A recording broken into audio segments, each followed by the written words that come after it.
Part 2 में हम देखते हैं लियान एक जगह से जा रही थी। डोंग उसको देख लेता है। वो उसको रोकने की भी कोशिश करता है। उससे पूछता है कि उसका मकसद क्या है, पर लियान कुछ भी नहीं बताती है। डोंग उसे पैसे भी ऑफर करता है क्योंकि वो सोचता है कि लियान लालची हो चुकी है, पर लियान उसे डांटती है और गुस्से में कहते हुए चली जाती है कि ये पैसे बहुत ही कम है। डोंग को बहुत ही गुस्सा आता है। अब उसके लाइफ का एक ही गोल था, एक ही एम था कि वो लियान को तड़पते हुए देखना चाहता है, उसे दर्द में देखना चाहता है। आगे हम देखते हैं लियान जब महल में जाती है, वहाँ पर फैंग बैठी थी। वैसे फैंग को तो हम जानते हैं, इसी के कारण डोंग के फादर की डेथ हुई थी, पर नाम लियान का लग जाता है क्योंकि उससे कुछ ही दिन पहले उसके फादर के साथ उसकी वेडिंग हुई थी। तो सारे लोग लियान को बुरा भला कह रहे थे। फैंग को भी मौका मिल जाता है। वो लियान को कहती है, आ गई लियान, तुम्हारे कारण ही डोंग के फादर की मौत हुई थी। वो लियान को उल्टा सीधा बोलने लगती है, उसे नौकरों की तरह ट्रीट करने लगती है। वो लियान को उकसा रही थी उसके साथ फाइट करने के लिए, पर लियान उसे इग्नोर करती है और वहाँ से अपने रूम में जाने लगती है। पर फैंग उसे बार बार उसे रोकती है, उसे स्लैप भी करती है, जिसके कारण लियान को भी गुस्सा आ जाता है। वो भी उससे फाइट करने लगती है।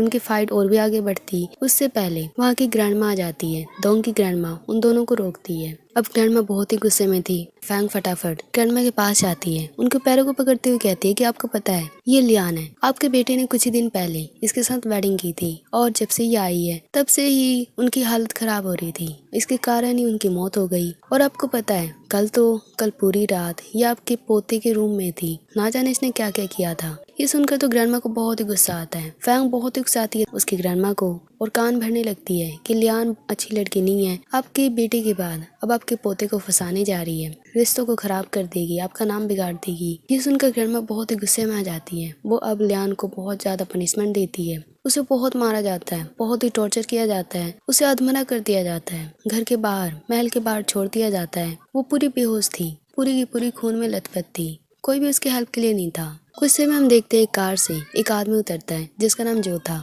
उसके हाथ में वो वॉच देखते हैं जो कि फैंग के साथ जो इंसान रोमांस कर रहा था, ये वही आदमी था, इसका नाम जो था। वो अब लियान के पास आता है, उसे गोद में उठाता है। ऐसा लग रहा था वो लियान को पसंद करने लगा है। तभी वहाँ पर डोंग आता है। उसे गुस्सा आता है कि लियान को कोई टच कर रहा है। वो कहता है कि लियान को छोड़ दो। वो लियान को अपने हाथों में लेता है और वहाँ से जाने लगता है। जो ये देखकर अजीब सी स्माइल करता है। अब डोंग लियान को लेकर अपने रूम में जाता है, उसके घाव को देखने लगता है। वो उस पर दवाई लगाने वाला था, तभी लियान की आँख खुल जाती है। वो गलत सोचने लगती है। उसे लगता है कि डोंग उसे गलत तरीके से टच कर रहा था। वो गुस्से में उसके ऊपर पानी फेंक देती है, उसे स्लैप भी कर देती है। डोंग को गुस्सा आ जाता है। वो उसका गला दबाते हुए कहता है, तुम्हारी हिम्मत कैसे हुई मेरे ऊपर हाथ उठाने की? मैंने तो तुम्हें बचाया है, तुम्हें पता भी है कि तुम्हें महल से बाहर फेंक दिया गया था।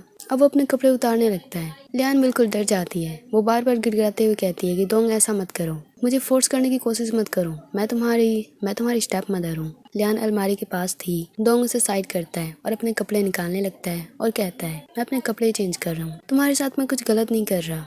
ये सुनकर लियान को शांति मिलती है। अब डोंग अपने कपड़े को चेंज करने लगता है।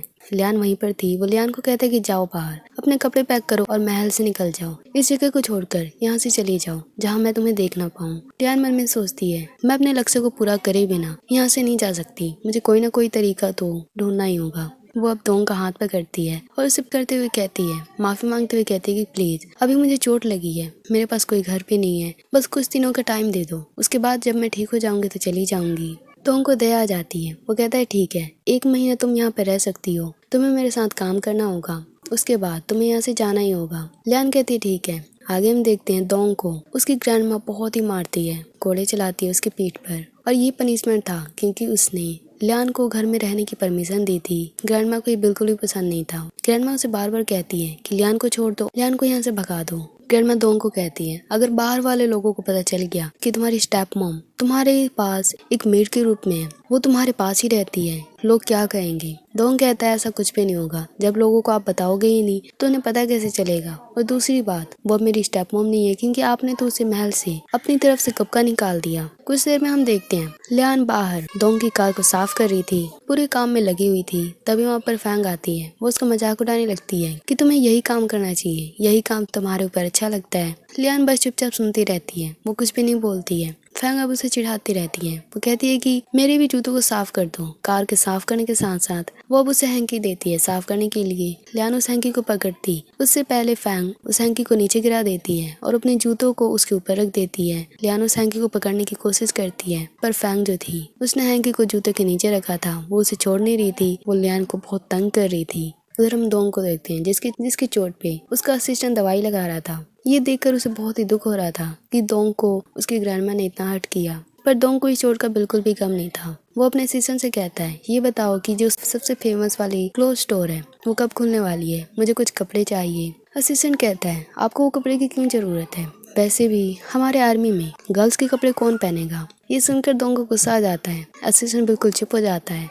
उधर लियान फैंग के जूतों को साफ कर रही थी, पर तभी वहाँ पर डोंग आता है। ये देखकर उसे बहुत ही गुस्सा आता है कि फैंग अपने जूतों को लियान से साफ करवा रही है। वो गन चलाता है। गन की आवाज सुनकर लियान बिल्कुल डर जाती है। अब डोंग लियान को खड़ा करता है और कहता है कि आगे से तुम मेरे काम के अलावा किसी के काम को भी नहीं कर सकती हो। ये मेरा ऑर्डर है। अगर कोई तुम्हें फोर्स करता है तो तुम मुझे बताना, मैं उस इंसान को छोड़ूंगा नहीं। ये सुनकर फैंग भी डर जाती है। लियान को चक्कर भी आ रहे थे, वो गिरने वाली थी। डोंग उसे पकड़ लेता है। ये देखकर तो फैंग बिल्कुल जल जाती है। वो उल्टा बोलते हुए कहती है, लियान की तरफ कहती है कि लियान तुम कितनी गंदी हो। डोंग के साथ रहने के लिए, उसके पास रहने के लिए तुमने अपनी इज्जत भी बेच दी, उसके साथ फ्लर्टिंग भी कर रही हो। ये सुनकर तो डोंग को गुस्सा आता है। वो अपने असिस्टेंट को कहता है कि उसे अभी सजा दो। ऐसा लग रहा था कि डोंग लियान को सजा देने वाला है, पर उसका असिस्टेंट पानी की बाल्टी उठाता है और फैंग के ऊपर डाल देता है। डोंग गुस्से में कहता है कि मिस फैंग, आप अपने मुंह को और अपने जूतों को संभाल कर रखो, नहीं तो मैं छोड़ूंगा नहीं। ये कहते हुए वो वहाँ से चला जाता है। फैंग बहुत ही गुस्से में थी और वो डोंग से